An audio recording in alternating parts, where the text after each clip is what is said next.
Update 1. So, it's been 2 days since I last spoke to Eric, and he hasn't been able to contact me ever since. Olivia can't get through to me either because, of course, I blocked her as well. I'd been feeling kind of guilty about what I'd made Eric do, but then I went through the responses here, and I guess I don't really have any reason to feel that bad about what I did. Eric did have a choice, and he chose to send Olivia those texts because he wanted to be with me and not her. It's not like I forced him at gunpoint or whatever. He did what he wanted to do. Yeah, lying to him about getting back together was wrong. I'll admit that. But I don't think what I did was as bad as what had happened to me. He didn't think twice before making me believe that I was the red flag in our relationship when it was actually him all along. Who did everything his so-called best friend asked him to do without even caring about how it would affect the other person or even his own life.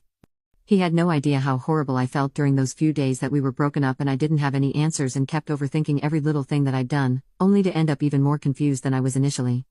So, pardon me if I don't feel particularly bad about what I did. I haven't told anyone that I've broken up with Eric yet, but I guess I'll have to start telling people soon since just a few hours ago, one of my friends invited both Eric and me to her birthday party. So, when I show up without him, I'll have to explain his absence. Anyway, I'm dreading that bit because I legitimately don't know what I'm going to tell people when they ask me why exactly we had to end our relationship since we appeared pretty happy on the surface. I'll just have to come up with something. But it's fine. At least I'm done with that relationship now. Update 2. Hey guys, it's been almost a week since I broke up with Eric, and I thought that blocking both him and his best friend would mean that I don't have to interact with them ever again. That was not the case, unfortunately. This morning, I received a call from a number I didn't recognize, so naturally, I let it ring the first time. But then when they called me again, I answered it. It was Olivia on the line. And as soon as I heard her voice, I was about to hang up because I had absolutely zero interest in speaking to her.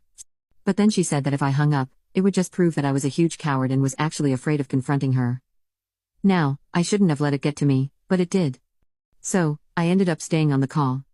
Olivia then went on to talk absolute crap about me, right to my face, and called me all sorts of things for what I'd done. She called me a sneaky little liar and said that she was glad that Eric and I had broken up now because he was too good for me anyway. Then she called me the B word, which is what really rubbed me the wrong way, and I totally snapped at her. I let her know exactly what I thought of her and told her that she was nothing more than a backup girlfriend for Eric and would probably spend her entire life trying to drive other girls away from him so that she could have him all to herself. I think I hit a nerve with that one because as soon as I said that, she started fumbling and sounded like she was about to cry. Taking advantage of that, I went even further and reminded her that she could scream at me all she wanted, but the truth was that the other night, Eric did have the choice to not send those texts to her. But it was his decision and he'd chosen me over her. That was the last straw, and I could hear her burst into tears on the other end. I didn't even feel sorry for her because she was the one who had called me up to try and make me feel bad, but here she was crying.